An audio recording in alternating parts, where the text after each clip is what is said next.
অন্যের জীবন বাঁচাইতে গিয়ে আমার ভাই আজ দেশের মধ্যে নাই। আমার ভাই ছিল আমার পরিবারের সম্বল। আমার ভাইয়ের জন্য দোয়া করবেন, আমার ভাইয়া যেন জান্নাতবাসী হন। চোখের জলে ফায়ারম্যান সোহেল রানাকে বীরোচিত বিদায়।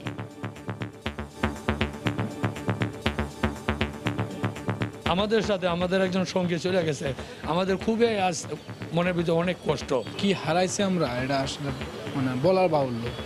আমাদের গর্ব, সে আমাদের অহংকার। আমরা কোনোদিন তার কথা বলতে পারবো না। পরিবারের দায়িত্ব নেবে সরকার, জানালেন স্বরাষ্ট্রমন্ত্রী। আমাদের ফায়ার সার্ভিস তো বটেই, আমরা সবাই লক্ষ্য রাখবো তার যদি উপযুক্ত কেউ থাকে তার একটা চাকরি বাকরির ব্যবস্থা না। দাফনের জন্য গ্রামের বাড়ি কিশোরগঞ্জের পথে মরদেহবাহী গাড়ি। দেখছিলেন প্রধান শিরোনাম। দুপুরের সময়ের সঙ্গে আছি আমি তাহিয়া রুবাইয়াত অপলা এবং আমি ফারজানা মুমু। এবার অন্যান্য শীর্ষ সংবাদ। আগুনে পুড়িয়ে দেয়া মাদ্রাসা ছাত্রী নুসরাত রাফিকে এখনই সিঙ্গাপুরে নেওয়া সম্ভব নয়, ভিডিও কনফারেন্সের পর জানালেন চিকিৎসকরা। দোষীদের শাস্তি দাবিতে ফেনীতে মানববন্ধন। চট্টগ্রামে কথিত বড় ভাই কালচারের দ্বন্দ্বে ঘটছে একের পর এক হত্যাকাণ্ড। 24 ঘন্টার ব্যবধানে নিহত 2, উদ্বিগ্ন আইন শৃঙ্খলা রক্ষা বাহিনীও। বঙ্গবন্ধুর জন্ম শতবার্ষিকীর আগে যুক্তরাষ্ট্রে পলাতক খুনি রাশেদ চৌধুরীকে ফেরত চায় বাংলাদেশ। পম্পেওর সঙ্গে বৈঠকে সহযোগিতার আহ্বান পররাষ্ট্রমন্ত্রীর। জাজিরার পর এবার মাওয়া প্রান্তে বসছে পদ্মা সেতুর স্প্যান। কাল 13 ও 14 নম্বর পিলারের ওপর বসানোর পর দৃশ্যমান হবে 1.5 কিলোমিটার সেতু। এবং অনিয়ম আর অব্যবস্থাপনায় ঝুঁকিপূর্ণ কক্সবাজার বিমানবন্দর, রানওয়ের ওপর দিয়ে অবাধে চলাচল করছে পথচারীরা। বড় ধরনের দুর্ঘটনার আশঙ্কা।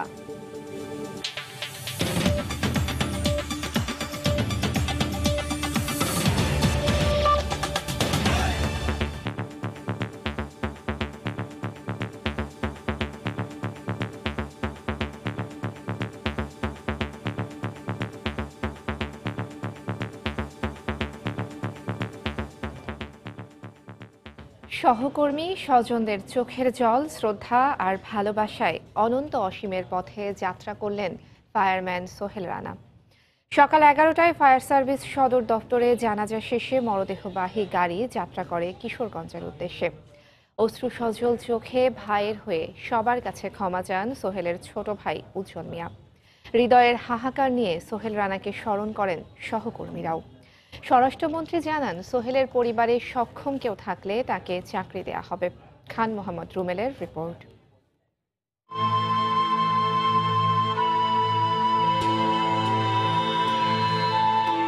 মঙ্গলবারের আকাশটা সকাল থেকেই ছিল মেঘলা, তবে অ্যাম্বুলেন্সে করে মৃত্যুহীন প্রাণ সোহেল রানা যখন আসেন ফায়ার সার্ভিস সদর দপ্তরে, অঝোর ধারায় ভেঙে পড়ে আকাশের কান্না। সহকর্মীদের চোখ তখন ছলছল, অশ্রু চিকমিক করছে উপস্থিত সবার চোখেই। কথা ছিল জানাজা হবে সদর দফতরের খোলা চত্বরে, কিন্তু বৃষ্টি মাথায় সবাই কাতারবদ্ধ দাঁড়িয়ে যান বিশাল গ্যারেজের নিচে। স্বরাষ্ট্রমন্ত্রী থেকে শুরু করে বিভিন্ন দফতরের উচ্চ পর্যায়ের কর্মকর্তাদের সঙ্গে ছিলেন সোহেলের সহকর্মী ও স্বজনরা। এই পর্যায়ে কিছু বলার জন্য অনুরোধ জানানো হয় সোহেল রানার ভাই উজ্জ্বল মিয়াকে। তার আবেগ, তার আকুতি ছুঁয়ে যায় উপস্থিত সবাইকে। ভাইয়ের হয়ে সবার কাছে ক্ষমা চান উজ্জ্বল, চান প্রার্থনা, দোয়া। অন্যের জীবন বাঁচাইতে গিয়ে আমার ভাই আজ দেশের মধ্যে নাই। আমার ভাই আজ দেশের মধ্যে নাই। আমার ভাই ছিল আমার পরিবারের সম্বল। আমার ভাই চলে যাওয়াতে আমার পরিবারটা এখন রাস্তায় বসার মতো। 1994 সালে জন্ম নেয়া সোহেল মাত্র 3.5 বছরের চাকরি জীবনে জয় করে নিয়েছিলেন বাহিনীর অগ্রজ অনুজ সবার হৃদয়। আর তাই তার এই অকাল বিদায়ে আবেগতাড়িত সবাই। পেশাদারিত্বের আড়ালে চোখের জল চাপা দিতে পারলেও হৃদয়ের হাহাকারটুকু স্পষ্ট বোঝা যাচ্ছিল তাদের কথায়। সোহেল যে কাজ করছে সেটা সারা বাংলাদেশের মানুষ তাকে সারা জীবন মনে রাখার উচিত। আমাদের ফায়ার সার্ভিসের জন্য তো একটা গর্ব। আমাদের গর্ব, সে আমাদের অহংকার। আমরা কোনোদিন তার কথা বলতে পারবো না। আমাদের সাথে আমাদের একজন সঙ্গী চলে গেছে, আমাদের খুবই আজ মনের ভিতরে অনেক কষ্ট। সোহেল ছিল আমার বেস্টম্যান, আমরা একটু ট্রেনিং করছি। কি হারাইছে আমরা, এটা আসলে বলার বাহুল্য। আমরা কাজ করতে মানে আমার কোনো ভাষা নেই। জানাজা শেষে সাংবাদিকদের সঙ্গে আলাপে স্বরাষ্ট্রমন্ত্রী জানান, সোহেলের পরিবারে সক্ষম কেউ থাকলে চাকরি দেওয়ার বিষয়টি বিবেচনা করা হবে। তাদের ফ্যামিলি সে একজন উপার্জনক্ষম ছিল। আমাদের ফায়ার সার্ভিস তো বটেই, আমরা সবাই লক্ষ্য রাখবো তার যদি উপযুক্ত কেউ থাকে তার একটা চাকরি বাকরির ব্যবস্থা নেওয়া। মাত্র 25 বছর বয়সে সোহেলের চলে যাওয়াতে আক্ষেপ, কষ্ট এবং বেদনা থাকলেও তার এমন বীরত্বপূর্ণ কাজ যুগ থেকে যুগান্তরে সবার জন্য অনুপ্রেরণার উৎস হয়ে থাকবে বলে মনে করেন ফায়ার সার্ভিসের বিভিন্ন পর্যায়ের সদস্যরা। খান মোহাম্মদ রুমেল, সময় সংবাদ, ঢাকা। ফেনীর মাদ্রাসা ছাত্রী নুসরাতকে আপাতত সিঙ্গাপুর পাঠানো সম্ভব হচ্ছে না। দুই দেশের চিকিৎসক দলের ভিডিও কনফারেন্সে আলোচনার পরে এই সিদ্ধান্ত জানিয়েছে ঢাকা মেডিকেল কলেজ হাসপাতালের মেডিকেল বোর্ড। এদিকে এমন নৃশংস ঘটনার দৃষ্টান্তমূলক শাস্তির দাবি করেছে নুসরাতের পরিবার ও এলাকাবাসী। অধ্যক্ষের অন্যায়ের প্রতিবাদ করতে গিয়েই জীবন মৃত্যুর সন্ধিক্ষণে ফেনীর সোনাগাজী মাদ্রাসার ছাত্রী নুসরাত রাফি। প্রধানমন্ত্রীর নির্দেশনায় সোমবার সিঙ্গাপুরের জেনারেল হাসপাতালের চিকিৎসকদের সঙ্গে ভিডিও কনফারেন্সের মাধ্যমে পরামর্শ করে নুসরাতের চিকিৎসায় গঠিত 9 সদস্যের মেডিকেল বোর্ড। 20 মিনিটের আলোচনা শেষে গণমাধ্যমকে ব্রিফ করেন বোর্ড প্রধান সামন্তলাল সেন। ওনারা আমাদের সঙ্গে অনেকক্ষণ আমাদের এই সমস্ত কাগজপত্র এবং রিপোর্ট দেখে যেটা বললেন যে ঠিক এই মুহূর্তে এই 5 ঘন্টা ফ্লাই করা খুব ডিফিকাল্ট হবে, রিস্কি হবে এই মেয়ের জন্য। আর কিন্তু পরীক্ষা আমরা এবিজি আছে, সেগুলো আমরা আবার বিকালে তাকে পাঠাবো। মানে যেটা তাদের বলা হচ্ছে যে আমরা কন্টিনিউয়াস তাদের সাথে এই চিকিৎসা পদ্ধতিতে থাকবো। অস্ত্রোপচারের পরে নুসরাত এখনো রয়েছে লাইফ সাপোর্টে। পুরো শরীর জুড়ে হতেছে, এটা বার্ন হয়েছে। এখন যখন এটা আস্তে আস্তে চামড়াটা যখন শক্ত হচ্ছে, হিল হচ্ছে, তখন এটা আসলে প্রেশার দিচ্ছে ভিতরে। দ্যাটস ওয়াই সে কিন্তু তার লাংটাকে ঠিকমতো এক্সপান্ড করতে পারছে না, মানে শ্বাস নিতে তার কষ্ট হচ্ছে। মেয়ের সুস্থতায় সবার কাছে দোয়া চেয়েছেন নুসরাতের বাবা। সকল ডাক্তার মহোদয়, দেশবাসীর সবার ক্ষেত্রে দোয়ার আবেদন, দোয়া প্রার্থী আল্লাহ তাআলা যেন আমার মেয়েকে সুস্থ করে দেন সুচিকিৎসার মাধ্যমে। এমন নৃশংস ঘটনার দৃষ্টান্তমূলক শাস্তির দাবি জানিয়েছেন এলাকাবাসী। একটা মেয়েকে যেখানে তার শিক্ষকেরা রয়েছে, তার ইয়েরা রয়েছে, সেখানে কিভাবে একটা মেয়ে এটা শিকার হলো? আমার প্রশ্নটা হলো, এবং এটার যথাযথ বিচার চাই। মামলা হয়েছে, মামলায় স্পেসিফিক নাম উল্লেখ করে আসামি করা হয়েছে এবং পরবর্তীতে কিছু গ্রেফতারও হয়েছে। তো আমরা আশা করব যে আইনের আওতায় আসবে। গত 27শে মার্চ ইসলামিয়া সিনিয়র ফাজিল মাদ্রাসার অধ্যক্ষ সিরাজউদ্দৌলা নুসরাতকে নিজ কক্ষে ডেকে নিয়ে শ্লীলতাহানির চেষ্টা করেছে এমন অভিযোগে পুলিশের কাছে মামলা করে মেয়েটির পরিবার। পরে অভিযুক্তকে গ্রেফতার করা হয়। এরই জেরে পরীক্ষার হল থেকে ডেকে নিয়ে নুসরাতকে পুড়িয়ে মারার চেষ্টা করে অধ্যক্ষের অনুসারীরা। এ ঘটনায় 8 জনের নাম উল্লেখ করে মামলা করে নুসরাতের ভাই। এখন পর্যন্ত বেশ কয়েকজনকে আটক করেছে পুলিশ।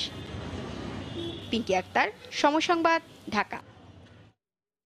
এদিকে নুসরাতকে হত্যা চেষ্টায় জড়িতদের শাস্তির দাবিতে মানববন্ধন করেছেন ফেনীর কর্মজীবী নারীরা। সকালে শহরের কেন্দ্রীয় শহীদ মিনার চত্বরে এই মানববন্ধন হয়। এতে শতাধিক কর্মজীবী নারী অংশ নেন। সোনাগাজীতে মাদ্রাসা ছাত্রী নুসরাত জাহান রাফির শরীরে আগুন দিয়ে হত্যার চেষ্টার তীব্র প্রতিবাদ জানান বক্তারা। একই সঙ্গে অবিলম্বে জড়িতদের দৃষ্টান্তমূলক শাস্তির দাবি জানান তারা।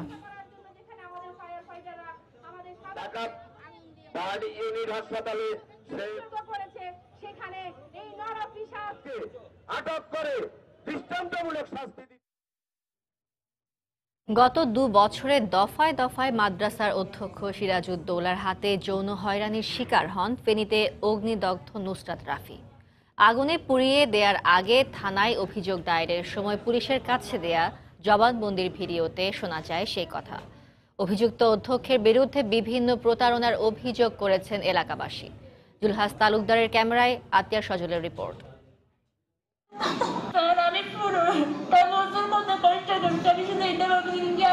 বাবার বয়সী শিক্ষক কিভাবে শ্লীলতাহানি করেছে তার বর্ণনা দিতে গিয়ে এভাবেই কান্নায় ভেঙে পড়েন রাফি। কেবল 27শে মার্চ নয়, গত 2 বছরে বিভিন্ন সময়ে সোনাগাজী ইসলামিয়া ফাজিল মাদ্রাসার অধ্যক্ষ সিরাজউদ্দৌলার হাতে নানাভাবে হয়রানির শিকার হতে হয় তাকে।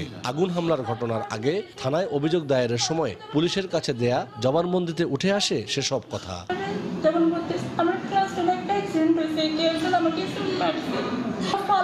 চুনগুলো এরকম মানে আমার চোখে ফুটছিল চুনগুলা, তো এটা নিউজে আসছে প্রেমের প্রস্তাবে সারা না দেওয়া।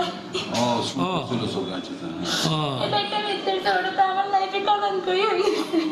3বার ডাকছিল ফার্স্ট ইয়ার থাকতে।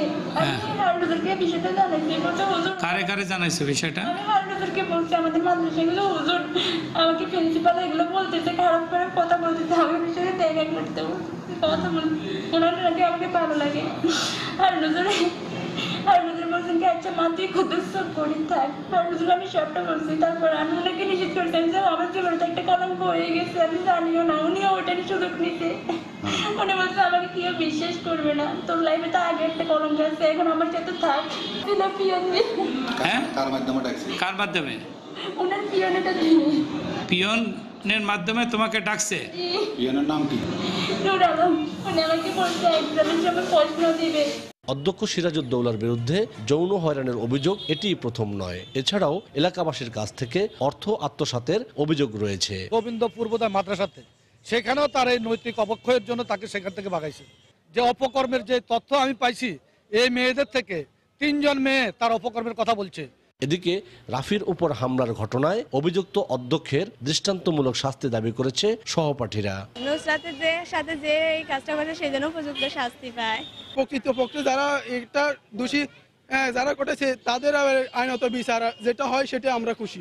গত শনিবার মাদ্রাসা শিক্ষার্থী নুসরাত জাহান রাফি আলিম পরীক্ষা দিতে গেলে তাকে আগুনে ঝলসে দেয় কিছু সহপাঠী। বর্তমানে ঢাকা মেডিকেল কলেজ হাসপাতালের বার্ন ইউনিটে চিকিৎসাধীন আছে। আতিয়ার সজল, সময় সংবাদ, ফেনী। ফেনীর সোনাগাজীতে ইসলামিয়া সিনিয়র ফাজিল মাদ্রাসা পরিদর্শনে গেছেন আইন শৃঙ্খলা রক্ষা বাহিনীর সদস্যরা। এই মুহূর্তে সেখানে আছেন রিপোর্টার আতিয়ার সজল, আমরা সরাসরি যোগ দিচ্ছি তার সাথে। সজল, আপনি যেমনটা বলছিলেন যে এই যে আমরা যেখানটিতে রয়েছি যে সোনাগাজী ইসলামী দাখিল মাদ্রাসায়, যে মাদ্রাসার এই যে আমার পিছনে যে সাইক্লোন সেন্টারটি দেখতে পাচ্ছেন, এই সাইক্লোন সেন্টারটির যে ছাদে গিয়েই এই যে নুসরাত জাহান রাফি তাকে দুর্বৃত্তরা যে 4 জন মুখোশধারী তার বক্তব্য মতে তাকে আগুন দিয়ে ঝলসে দিয়েছে। সেই সাইক্লোন সেন্টারে এখন বর্তমানে ঘটনাস্থল পরিদর্শনে রয়েছেন চট্টগ্রামের বিভাগীয় যে ডিআইজি খন্দকার ফারুক হোসেন, মীর ফারুক, গোলাম ফারুক, উনি এখন ঘটনাস্থলে পরিদর্শন করছেন। উপরে তিনি রয়েছেন, ওখান থেকে নেমে এসে আজকে সমস্ত ঘটনার সমস্ত আদ্যপান্ত আমাদেরকে জানাবেন। এর আগে তিনি জেলার police super SM Jahangir Alam Sarkar সহ জেলার শীর্ষ পর্যায়ের পুলিশ কর্মকর্তাদের সাথে নিয়ে জেলার একটি বৈঠক করেছেন এবং বৈঠক শেষে তিনি ঘটনাস্থল পরিদর্শনে এসেছেন। আপনাকে জানিয়ে রাখি যে এই ঘটনায় গতকাল যে একটা মামলা হয়েছিল, যে দগ্ধ রাফির যে বড় ভাই সে মামলা করেছিল অজ্ঞাত 4 জনকে যে বোরকা পরিহিত ছিল তাদেরকে উল্লেখ করে, কিন্তু রাতে সেই মামলাটি পরিবর্তন করে 8 জনের নাম উল্লেখ করে একটি মামলা দিয়েছেন যে সিরাজউদ্দৌলা অধ্যক্ষ রয়েছেন, যিনি গত 27 তারিখে শ্লীলতাহানির মামলায় এখন পর্যন্ত কারাগারে রয়েছেন।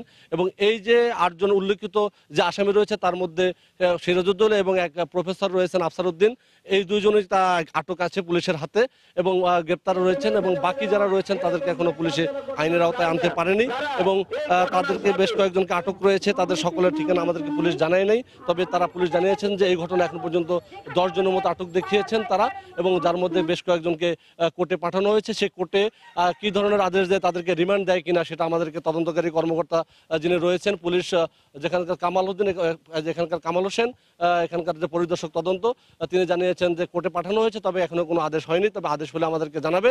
এবং আপনাদেরকে জানিয়ে রাখি যে এই যে 8 জন উল্লেখিত ব্যক্তি রয়েছে এবং ঘটনার পর থেকে যে ধূম্রজাল সৃষ্টি হয়েছে, এই যে শ্লীলতাহানির ঘটনার মামলায় যে সিরাজউদ্দৌলা জেলে যাওয়ার পরে পক্ষে বিপক্ষে যারা অবস্থান নিয়েছিল, কারা সেই মুক্তিযুদ্ধ যে সিরাজউদ্দৌলা মুক্তি পরিষদ গঠন করেছিল, অধ্যক্ষের মুক্তি পরিষদ, তাদেরকে আইনের আওতায় আনলে এই ঘটনার রহস্য উদ্ঘাটন হবে বলে এখানকার স্থানীয়রা এবং তাদের স্বজনরা আমাদেরকে জানিয়েছিলেন। এই ছিল এখানকার সর্বশেষ অবস্থা। রাফি, ফেনী থেকে সেখানকার সবশেষ অবস্থা জানাতে আমাদের সাথে সরাসরি যোগ দিয়েছিলেন সহকর্মী আতিয়ার সজল। চলে যাচ্ছে পরবর্তী প্রসঙ্গে। সুপ্রভাত বাসের চাপায় নিহত বিশ্ববিদ্যালয় ছাত্র আবরার আহমেদ চৌধুরীর পরিবারকে 10 লাখ টাকা ক্ষতিপূরণ দেওয়ার হাইকোর্টের আদেশ বহাল রেখেছেন আপিল বিভাগ। ক্ষতিপূরণের আদেশ স্থগিত চেয়ে সুপ্রভাত পরিবহনের আবেদন খারিজ করে প্রধান বিচারপতি সৈয়দ মাহমুদ হোসেনের নেতৃত্বে আপিল বিভাগের 4 সদস্যের বেঞ্চ এই আদেশ দেন। এর আগে গত 20 মার্চ 1 সপ্তাহের মধ্যে প্রাথমিক 10 লাখ টাকা ক্ষতিপূরণ দেওয়ার নির্দেশ দিয়েছিলেন হাইকোর্ট। 19 মার্চ রাজধানীর প্রগতি সরণিতে জেব্রা ক্রসিং দিয়ে রাস্তা পারাপারের সময় চাপা দেয় সুপ্রভাত পরিবহনের একটি বাস। ঘটনাস্থলে নিহত হয় আবরার। এ ঘটনায় বাসটির মালিক কারাগারে আছেন। দুপুরের সময় আরও থাকছে।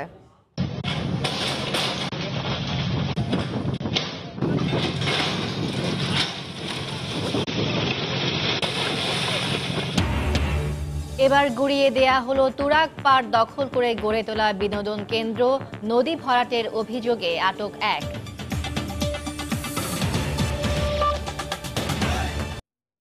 বঙ্গবন্ধুর জন্ম শতবার্ষিকীর আগে যুক্তরাষ্ট্রে পলাতক খুনি রাশেদ চৌধুরীকে ফেরত চায় বাংলাদেশ।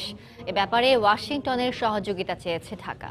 সোমবার ওয়াশিংটন ডিসিতে মার্কিন পররাষ্ট্রমন্ত্রী মাইক পম্পেওর সঙ্গে বাংলাদেশের পররাষ্ট্রমন্ত্রী একে আব্দুল মোমেনের বৈঠক উঠে আসে রোহিঙ্গা ইস্যু, বাণিজ্য সুবিধা সহ এ অঞ্চলের আর্থসামাজিক অবস্থাও। যুক্তরাষ্ট্র থেকে হাসানুজ্জামান সাকিব রিপোর্ট। সোমবার সকাল ৯টায় রাজধানী ওয়াশিংটন ডিসিতে মার্কিন পররাষ্ট্র দপ্তরে বৈঠক করতে আসেন বাংলাদেশের পররাষ্ট্রমন্ত্রী একে আব্দুল মোমেন। সকাল ৯:১৫টায় মার্কিন পররাষ্ট্রমন্ত্রী মাইক পম্পেওর সাথে তার বৈঠক শুরু হয়। দুই পররাষ্ট্রমন্ত্রীর প্রথম এ বৈঠকে দুদেশের স্বার্থ সংশ্লিষ্ট নানা বিষয়ে উঠে আসে। তবে ৫০ মিনিট স্থায়ী আলোচনার বড় অংশ জুড়ে ছিল রোহিঙ্গা ইস্যু। মায়ানমার স্বীকার করেছিল, এগ্রি করেছিল যে তাদের লোকরা তারা নিয়ে যাবে, কিন্তু এখনো তারা নিয়ে যায় নাই।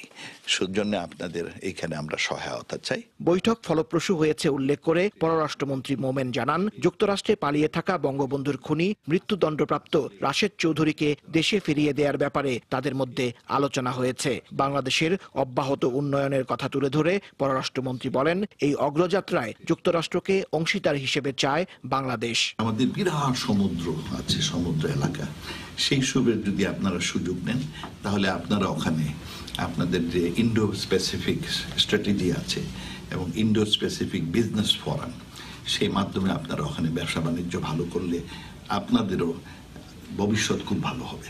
এদিকে মার্কিন পররাষ্ট্র দপ্তর এক বিবৃতিতে জানিয়েছে, ইন্দো প্রশান্ত মহাসাগরীয় অঞ্চলের গুরুত্বপূর্ণ অংশীদার হিসেবে বাংলাদেশের অগ্রযাত্রা অব্যাহত রয়েছে। এজন্য সুশাসন, স্বচ্ছতা এবং গণতান্ত্রিক মূল্যবোধের অগ্রগতির উপর গুরুত্ব আরোপ করেছেন মাইক পম্পেও। এদিকে বৈঠক শেষে বাংলাদেশ দূতাবাসে আসেন একে আব্দুল মোমেন। সেখানে বঙ্গবন্ধু শেখ মুজিবুর রহমানের প্রতিকৃতিতে শ্রদ্ধা জানান পররাষ্ট্রমন্ত্রী এবং পরে দূতাবাসের কর্মকর্তাদের সাথে বৈঠক করেন। হাসানুজ্জামান সাকি, সময় সংবাদ, যুক্তরাষ্ট্র। জাজিরার পর এবার মাওয়া প্রান্তে বসছে পদ্মা সেতুর স্প্যান। মাঝ নদীতে ১৩ ও ১৪ নম্বর পিলারের উপর কাল বসানো হবে এই স্প্যানটি। দুই প্রান্ত মিলিয়ে ১০মে স্প্যানটি বসলে দৃশ্যমান হবে পুরো ১.৫ কিলোমিটার সেতু। চলতি মাসে আরও একটি স্প্যান বসানোর পরিকল্পনা রয়েছে বলে জানিয়েছেন প্রকল্প পরিচালক। রিপোর্ট এহসান জুয়েলের। নতুন করে গতি পাচ্ছে পদ্মা সেতুর কাজে। এখন পর্যন্ত নদীতে স্প্যান রয়েছে ৯টি, এর মধ্যে ৮টি স্প্যানই জাজিরা প্রান্তে। এই প্রান্তেই তাই কার্যত দৃশ্যমান সেতুর কর্মযজ্ঞের বড় অংশ। বাকি যে একটি স্প্যান মাওয়ার ৩ ও ৪ নম্বর পিলারে বসানো আছে, এটি মূলত সাময়িকভাবে রাখা এখানে। ৫ ও ৬ নম্বর পিলারের কাজ পুরো শেষ হলে এই স্প্যানটি সেখানে সরিয়ে নেওয়া হবে।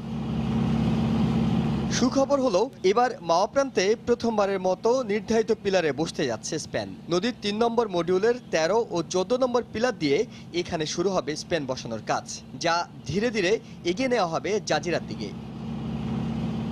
মাওয়া প্রান্তে আরও বেশ কটি পিলার পুরো প্রস্তুত বলে চলতি মাসেই ২টি স্প্যান তোলার পরিকল্পনা সেতু কর্তৃপক্ষের।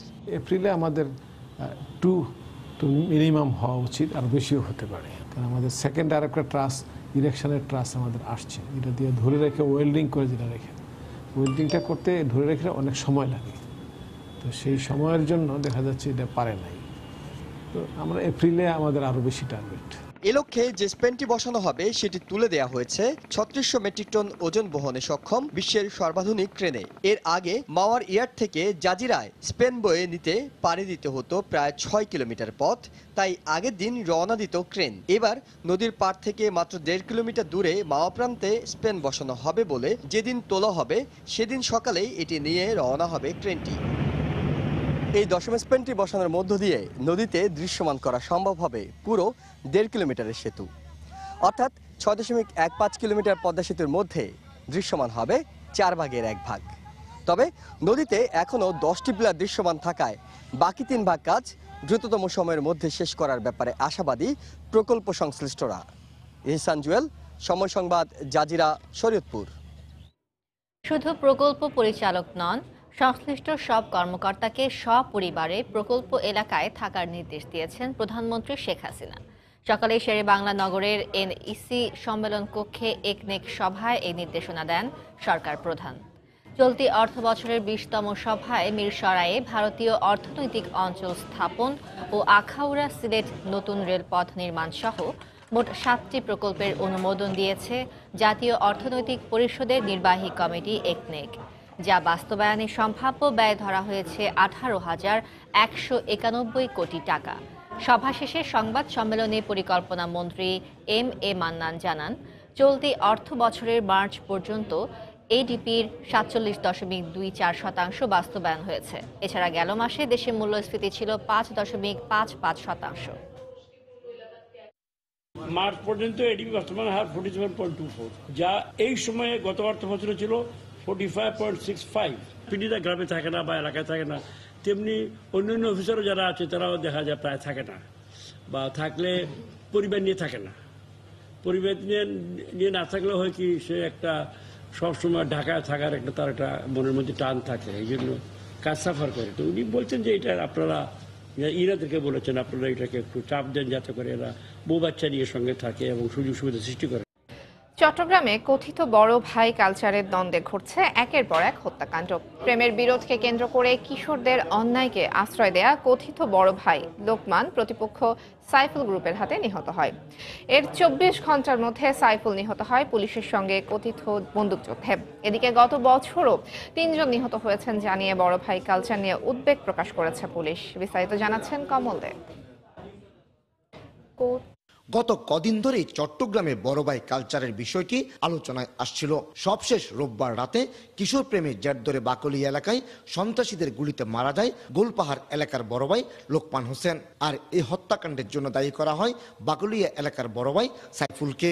শেষ পর্যন্ত মঙ্গলবার ভোরে পুলিশের সাথে কথিত বন্দুকযুদ্ধে মৃত্যু হয় সাইফুলের। এই ঘটনা সংক্রান্তে আমরা যা যা আইনগত ব্যবস্থা নেওয়ার আমরা নিচ্ছি। কিশোরদের সমস্যার সাথে এক গ্রুপের বড় ভাই এবং আর গ্রুপের বড় ভাই তারা নিজেদের মধ্যে দ্বন্দ্ব জড়িয়ে গেল। ওনার বাসার সামনে একটা ঘটনা হয়েছে, উনি হয়তো ওইখানে গেছে যে মানে জিনিসটা কি ওটাও উপলব্ধি করার জন্য, কিন্তু আসলে উনি এটার সাথে কোনোভাবে জড়িত না। আমার ভাই তো ক্রস ফায়ারের মামলার আসামি না, কেন আমার ভাইকে এরকম ক্রস ফায়ার দেওয়া হলো? অনুসন্ধানে বের হয়ে আসছে নবম শ্রেণীর এক ছাত্রীর সাথে প্রেমের সম্পর্ক ছিল অনেক নামে আরেক কিশোরের, কিন্তু ওই ছাত্রী অনেকের সাথে সম্পর্ক ছিন্ন করে আরেক কিশোরের সাথে প্রেমে জড়িয়ে পড়লে এই নিয়ে দুপক্ষের মধ্যে বিরোধ সৃষ্টি হয়। সাইফুলের অনুসারীরা লোকমানের অনুসারীদের ছাড়িয়ে আনতে গেলে এই খুনের ঘটনা ঘটে। সাইফুল লোকমান ওদের বাসায় যাওয়ার পরে পরে দোতলা থেকে গুলি মারছে, ওর মাথার মধ্যে গুলি, তেমন শব্দ হয় নাই। বিচারটা চাই, কি অন্যায় করেছে, কি অপরাধ করছে আমার ছেলে। পুলিশ কর্মকর্তারাও স্বীকার করছেন বড় ভাই কালচারের কারণে চট্টগ্রামে একের পর এক অপমৃত্যুর ঘটনা ঘটছে। জয়কে যখন আটক করে অনিকের দল, তখন জয়ের সিনিয়র হিসেবে এখানে লোকমান এবং তার লোকজন গোলপাহাড় এলাকা থেকে আসে। আবার অনিকরা যখন দেখতে পারে যে এখানে সিনিয়র গ্রুপ চলে আসছে, তাতে সাথে সাথে সে সাইফুলদেরকে বলে, তখন আবার সাইফুলের গ্রুপটা এখানে অ্যাড হয়ে যায় এবং মার্ডারের ঘটনাটা ঘটে। এর আগে গত 1 বছরে এ ধরনের বড় ভাই কালচারের কারণে অন্তত 3 কিশোরের মৃত্যু হয়েছে। কমল দে, সময় সংবাদ, চট্টগ্রাম। দেশের দক্ষিণ পশ্চিমাঞ্চলের 6 শতাধিক চরমপন্থী আজ স্বরাষ্ট্রমন্ত্রীর কাছে আত্মসমর্পণ করার কথা রয়েছে। পাবনা স্টেডিয়ামে এরই মধ্যে 4টি নিষিদ্ধ চরমপন্থী সংগঠনের সদস্যদের নিয়ে আসা হয়েছে। আত্মসমর্পণের প্রক্রিয়ার মধ্যে এরই মধ্যে চরমপন্থীরা শখানেক আগ্নেয়াস্ত্র জমা দিয়েছেন বলে জানিয়েছেন আইন শৃঙ্খলা রক্ষা বাহিনী। অনুষ্ঠানে রাজশাহী সিটি কর্পোরেশনের মেয়র সহ এ অঞ্চলের বেশ কয়েকজন সংসদ সদস্য ও পুলিশ মহাপরিদর্শক উপস্থিত থাকবেন।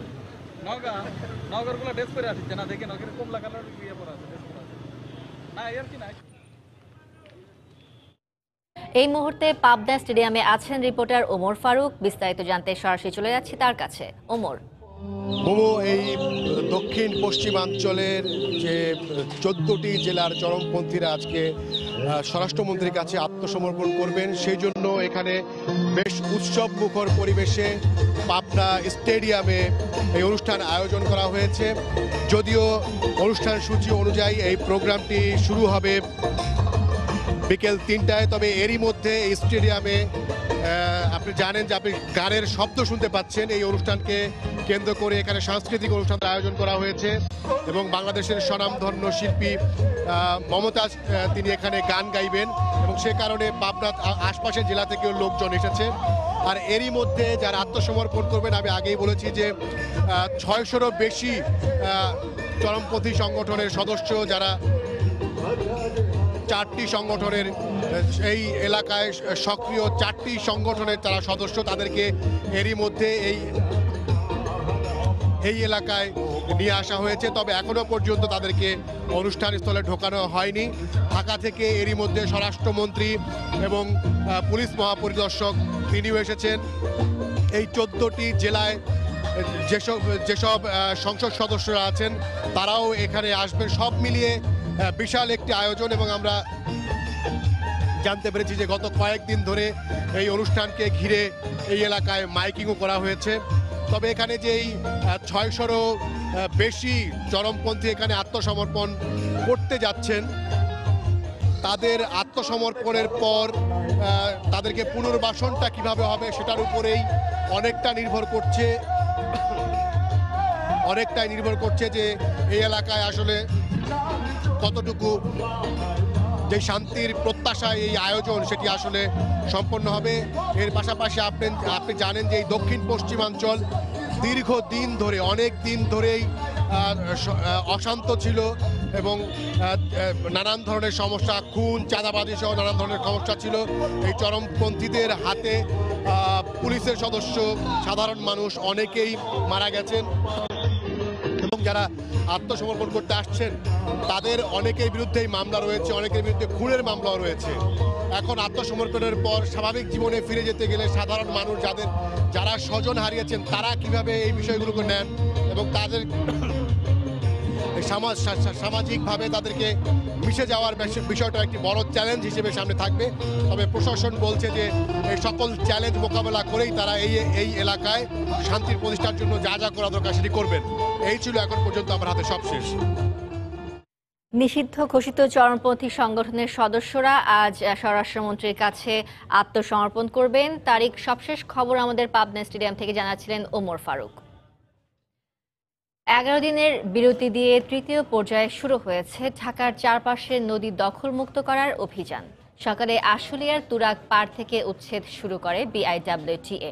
এ সময় দেখা যায় মিরপুর বেড়িবাঁধের বিরুলিয়া ব্রিজ সংলগ্ন তুরাগ পাড়ে প্রায় 200% নদীর জায়গা দখল করে রেখেছে টেক্সট ইউরো বিডি নামে একটি প্রতিষ্ঠান। BIWTA সেখানে অভিযান চালিয়ে বালু অপসারণের পাশাপাশি বেশ কিছু স্থাপনা উচ্ছেদ করে। এছাড়া নদী ভরাটের অভিযোগে প্রতিষ্ঠানটিকে 1 লাখ টাকা জরিমানা করে নির্বাহী ম্যাজিস্ট্রেট। পরে আশুলিয়ার সামনের অংশে তুরাগ দখল করে গড়ে তোলা তুরাগ রিক্রিয়েশন ওয়ার্ল্ড নামে একটি বিনোদন পার্কে উচ্ছেদ চালায় সংস্থাটি। 29 জানুয়ারি থেকে শুরু হওয়া অভিযানে এ পর্যন্ত প্রথম 2 পর্যায়ের 24 দিনে প্রায় 3000 অবৈধ স্থাপনা উচ্ছেদ করেছে BIWTA। দখলমুক্ত করা হয়েছে 61 একর নদীর জায়গা। এই মুহূর্তে আশুলিয়ার তুরাগ তীরে আছেন রিপোর্টার মাহমুদ রাকিব। আমরা সবশেষ অবস্থা জানতে সরাসরি চলে যাব তার কাছে। রাকিব, আপনার তৃতীয় পর্যায়ের অভিযানে এসে কিন্তু এই BIWTA যে উচ্ছেদ তা নতুন মাত্রা যোগ হয়েছে এখানে, এবং আমরা দেখছি আজকের অভিযানটা কিন্তু প্রথম 2 পর্যায়ের চেয়েও আরও বেশি জোরালো হচ্ছে। বিশেষ করে আমরা প্রথম 2টি পর্যায়ে দেখেছি বিশেষ করে আবাসিক ভবন বা ব্যবসায়িক প্রতিষ্ঠান উচ্ছেদ করা হয়েছিল।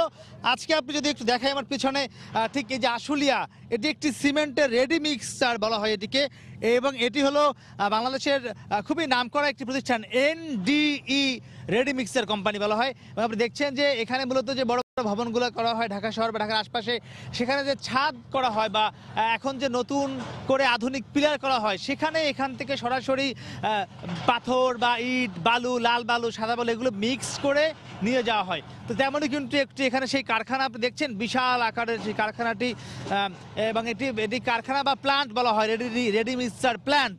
সেই প্ল্যান্টটি কিন্তু উচ্ছেদ করা হচ্ছে, কারণ এটি তুরাগের বিশাল একটি জায়গা দখল করে করা হয়েছে। তো সেটি কিন্তু এখন পুরোপুরি ধসিয়ে দিচ্ছে বিএডব্লিউটি। আপনি দেখছেন যে এটি, এবং এটি কিন্তু পুরোপুরি একটি স্বয়ংক্রিয় প্ল্যান্ট বলা হয় এটিকে। এক পাশ দিয়ে ইট, ছুটকি, পাথর কিংবা বালু, সিমেন্ট দিলে অটোমেটিক্যালি রেডি মিক্সচার হয়ে বের হয়ে আসে।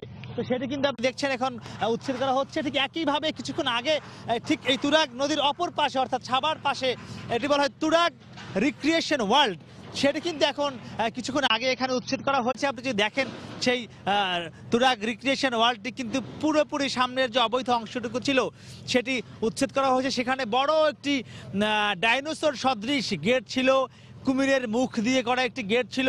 সেই অবৈধ অংশগুলো কিছুক্ষণ আগে ভেঙে ফেলে দেওয়া হয়েছে। নদীর যে জায়গা বলা হয়েছে, নদীর জায়গা নদীকে ফিরিয়ে দেওয়ার যে উদ্যোগ, সেই প্রতিশ্রুতি অনুযায়ী নদীর জায়গা নদীকে ফিরিয়ে দেওয়ার কাজগুলো চলছে। তো এখন এই যে জায়গাগুলো আছে যেগুলো ভেঙে ফেলা হচ্ছে কিংবা উচ্ছেদ করা হচ্ছে, এই জায়গাগুলো খুব শিগগিরই খনন করে এই তুরাগকে আরও বেশি প্রশস্ত করার যে উদ্যোগ সেটি নেওয়া হবে। তো ইতিমধ্যে কিন্তু সেই প্রশস্ত করবার জন্য প্রায় 850 কোটি টাকার একটি প্রকল্প একনেকে পাস হয়েছে, যেটি বিআরডব্লিউটি এর করছে। তো সেটি কিন্তু কাজ ইতিমধ্যে শুরু হয়েছে। তো আজকের এই যে উচ্ছেদ অভিযান চলছে, এটি আশুলিয়া শেষ হয়ে একদম কিন্তু উত্তরা তুরাগ পাড়ে গিয়ে যতদূর এমন আছে অবৈধ অংশ আছে, অবৈধ ভবন আছে, অবৈধ দখল আছে, সব দখলমুক্ত কিংবা অপসারণ করে নদীর জায়গা নদীকে ফিরিয়ে দেওয়ার যে প্রক্রিয়া সেটি শুরু হলো আজকে তৃতীয় পর্যায়ে। এটি চলবে কমপক্ষে আরো 12 দিন, সেটি বেড়ে 15 দিনও হতে পারে। তো দেখা যাক শেষ পর্যন্ত কতটুকু আসলে নদীর জায়গা দখলমুক্ত হয়। তো মোটামুটি অপলা, আমার কাছে এই ছিল বিআরডব্লিউটির উচ্ছেদের সবশেষ খবর। তুরাগ তীরে অবৈধ স্থাপনা উচ্ছেদে বিআইডব্লিউটি এর চলমান অভিযানের সবশেষ খবর জানাচ্ছিলেন সহকর্মী মাহমুদ রাকিব। চলে যাচ্ছি পরবর্তী খবরে। নানা অনিয়ম আর অব্যবস্থাপনার কারণে ঝুঁকিপূর্ণ হয়ে উঠছে কক্সবাজার বিমানবন্দর। রানওয়ের উপর দিয়ে শুধু পথচারীরা অবাধে চলাচল করছে তা নয়, বিমান অবতরণের সময় হাত দেখিয়ে থামার সংকেতও দিচ্ছেন তারা। বিমানবন্দরে গাইড ওয়ালের বিভিন্ন অংশ ভাঙা, যে কোনো সময় বড় ধরনের দুর্ঘটনার আশঙ্কা করা হচ্ছে। সুজাউদ্দিন রুবেলের তথ্য, মোহাম্মদ ফরাজের ছবি নিয়ে রিপোর্ট। কক্সবাজার বিমানবন্দরকে আন্তর্জাতিক বিমানবন্দরে উন্নীতকরণের কাজ শুরু হয় 2015 সালের জুলাই মাসে। রানওয়ের কাজ শেষ হওয়ার পর 2017 সালের শেষ দিক থেকে এখানে আন্তর্জাতিক রুটের বিমানও চলাচল করছে। এছাড়া রোহিঙ্গা ইস্যুতে প্রতিদিনই আকাশপথে কক্সবাজার আসছেন দেশি বিদেশি বিভিন্ন সংস্থার কর্মকর্তারা। কিন্তু অনিয়ম ও অব্যবস্থাপনার কারণে ঝুঁকিপূর্ণ হয়ে উঠেছে কক্সবাজার বিমানবন্দর। বিভিন্ন অংশে গাইড ওয়াল না থাকা ও কিছু অংশ ভাঙা থাকায় রানওয়ে দিয়ে অবাধে পারাপার হচ্ছেন স্থানীয়রা। তারা রানওয়েকে ব্যবহার করছেন শর্টকাট পারাপারের পথ হিসেবে, এমনকি ঘোরাঘুরি করতেও রানওয়েতে ঢুকছেন স্থানীয়রা। আর নিরাপত্তার দায়িত্বে থাকা আনসার সদস্যদের চোখের সামনেই হচ্ছে এসব। 10 টাকা করে দিতে হইতো আমাদের। চলে আসতেছি রানওয়ে দিয়ে, আমাদেরকে কেউ বাধা দেন। আমি এখান দিয়ে সব সময় চলাফেরা করি, স্কুলে যাই। আর এসব দৃশ্য ধারণ করতে দেখে সময় সংবাদের প্রতিবেদককে বাধা দেয় এক আনসার সদস্য। পরে কৌশলে আনসার সদস্যকে প্রশ্ন করলে গাইড ওয়াল না থাকাকেই দায়ী করেন তিনি। পরে করবে আর কি, ওয়াল হবে সব দিকে, তখন পার হবে। নিরাপত্তা বিশ্লেষকরা বলছেন, বিমানবন্দরের নিরাপত্তা নিশ্চিত করা না হলে যে কোনো সময় ঘটে যেতে পারে বড় দুর্ঘটনা। চারিদিকে ওয়াল নেই, ছেলেরা আসা যাওয়া করে এই পার থেকে ওই পারে, এইগুলো আছে, কিন্তু এগুলার সম্পূর্ণ আমাদেরকে সতর্কতার সাথে চেক করে বন্ধ করতে হবে। সব সমস্যা সমাধানে সিভিল এভিয়েশন পদক্ষেপ নেবে বলে জানিয়েছেন এই সংসদ সদস্য। আমি বিশ্বাস করি সিভিল এভিয়েশন খুব দ্রুত সেই সীমানা প্রাচীর নির্মাণ করার মধ্য দিয়ে সেখানকার সার্বিক নিরাপত্তার বিষয়টি তারা সর্বোচ্চ গুরুত্ব সহকারে তারা রক্ষা করবে। প্রতিদিন ঢাকা কক্সবাজার আকাশপথে যাতায়াত করছে বিভিন্ন বিমান সংস্থার 9টি ফ্লাইট। এছাড়া সপ্তাহে 3 দিন ঢাকা চট্টগ্রাম রুটে যাতায়াত করছে বাংলাদেশ বিমানের 3টি ফ্লাইট। সময় সংবাদ, কক্সবাজার। নরসিংদীতে পূর্ব শত্রুতার জেরে ঘরের ভেতর আটকে আগুন দেওয়ার ঘটনায় 3 বোন সহ 4 জন দগ্ধ হয়েছেন। তাদের ঢাকা মেডিকেল কলেজ হাসপাতালের বার্ন ইউনিটে ভর্তি করা হয়েছে। এদের মধ্যে একজনের অবস্থা আশঙ্কাজনক বলে জানিয়েছেন চিকিৎসক। ভুক্তভোগী পরিবার জানায়, নরসিংদীর রায়পুরা উপজেলার লুচনপুর গ্রামে রাতে ঘুমাচ্ছিলেন 3 বোন সহ ফুফু। মঙ্গলবার ভোর 5:30টায় ঘরের দরজার বাইরে থেকে আটকে দিয়ে আগুন ধরিয়ে দেওয়া হয়। সঙ্গে ককটেল ছোড়ারও অভিযোগ করেন আহতের পরিবার। জমিজমার দখলকে কেন্দ্র করে প্রতিবেশী এই ঘটনা ঘটাতে পারে বলে ধারণা তাদের। চিকিৎসক জানিয়েছেন, 12 বছরের 6ষ্ঠ শ্রেণীর ছাত্রী প্রীতি আক্তারের অবস্থা আশঙ্কাজনক। এছাড়া বার্ন ইউনিটে চিকিৎসা চলছে প্রীতির 2 বোন ও ফুফুর। 8ম শ্রেণীর ছাত্রী সুইটি আক্তারের শরীরের 15%, মাধ্যমিক পরীক্ষার্থী মুক্তামনির 10 এবং ফুফু খাতুন নেসার 12% পুড়ে গেছে।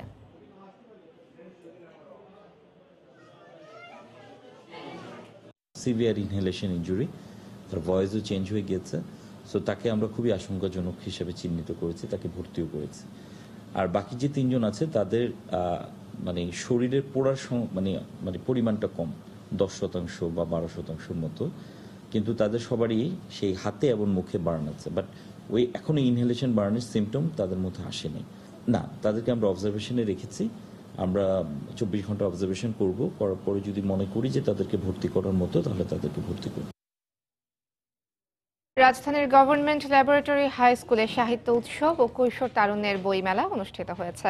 সকালে বুক ক্লাব অব দ্য ল্যাবরেটরিয়ান্সের আয়োজনে সাহিত্য উৎসব উদ্বোধন করেন সাহিত্যিক আলী ইমাম। কৈশোর তারুণ্যের মেলায় অংশ নিয়েছে দেশের 9টি প্রকাশনী। 3 দিনব্যাপী মেলায় সাহিত্য প্রতিযোগিতা, দেয়ালিকা প্রদর্শনী, কবিতা পাঠ, বুক রিভিউ প্রতিযোগিতা সহ নানা আয়োজন রয়েছে।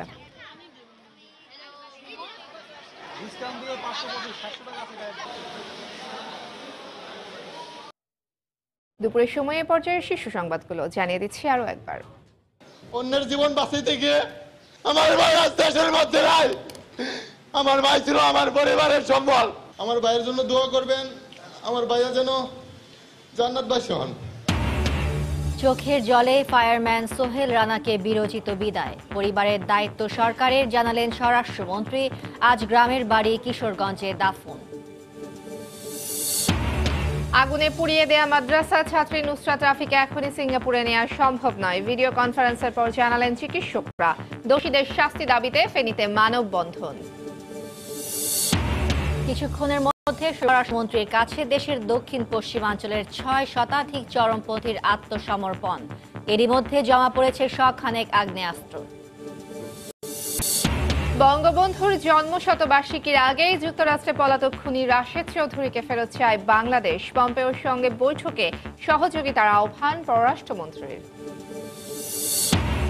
এবং জাজিরার পর এবার মাওয়া প্রান্তে বসছে পদ্মা সেতুর স্প্যান। কাল 13 ও 14 নম্বর পিলারের উপর বসানোর পর দৃশ্যমান হবে 1.5 কিলোমিটার সেতু। এই ছিল দুপুরের সময়। আপনার মোবাইলে সময় সংবাদ দেখতে সকল খবর পেতে ডাউনলোড করুন সময় অ্যাপ। সঙ্গে থাকুন সময়।